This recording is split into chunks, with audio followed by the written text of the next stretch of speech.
سب کو سب کی ضرورت ہوتی ہے. آپ کو بھی بہت سارے لوگوں کی ضرورت ہے.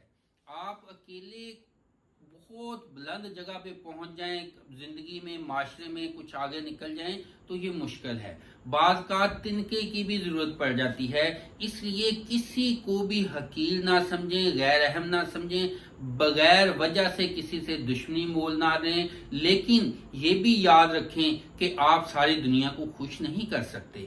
آپ نے یہ بھی نہیں سوچنا کہ آپ سب کو خوش کرنے کی فکر میں، لالچ میں خود کو جو ہے آپ ایک ایکٹر بنا لیں، یا آپ دوسروں کا فٹ بال بن جائیں کہ وہ ادھر سے ٹھوکر لگائے، کوئی ادھر سے ٹھوکر لگائے، آپ ان کے سامنے ان کی ٹھوکریں اور ان کی ککس کھاتے رہیں. لہذا آپ نے خود میں پاور بھی رکھنی ہے کہ اگر پوری دنیا بھی آپ سے چھوٹ جائے، آپ کے اکیلے بھی ہو جائیں، تو پھر بھی آپ کے قدموں میں اتنی طاقت ہو کہ آپ آگے بڑھ سکیں، اپنے قدموں پہ کھڑے ہو سکیں.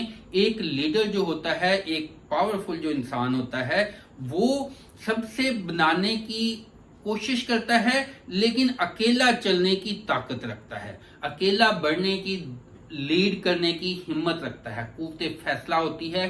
اور اگر آپ میں ایسی کچھ خامیاں ہیں تو ان کو لکھیں، ان کو سمجھیں، اور وہ خوبیاں جن کی بنیاد پہ آپ ایسے طاقتور ہو سکتے ہیں ان کو بھی لکھیں، اور پھر پلان کریں کہ کیا کرنے سے آپ میں ایسی خوبیاں آ جائیں گی. مجھے یقین ہے کہ آپ کامیاب ہوں گے، آپ میں یہ خوبیاں آئیں گی، اور آپ بھی سر اٹھا کے بریو اور بہادر انسان کی طرح زندگی گزاریں گے. خواہ آپ میل ہیں، خواہ آپ فیمیل ہیں، خواہ آپ بچے ہیں، خواہ آپ بوڑھے ہیں، خواہ آپ جوان ہیں.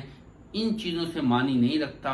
معنی یہ رکھتا ہے کہ آپ کے دماغ میں جو ذہن جو ہے، آپ کا جو دماغ ہے وہ کتنا پاورفل ہے. اپنے دماغ پہ کام کیجئے، خود کو پاورفل کیجئے، اپنے نظریات، اپنی سوچیں ان کو پاورفل کیجئے. آپ انشاءاللہ پاورفل بن جائیں گے. Wish you all very good luck. Do your best.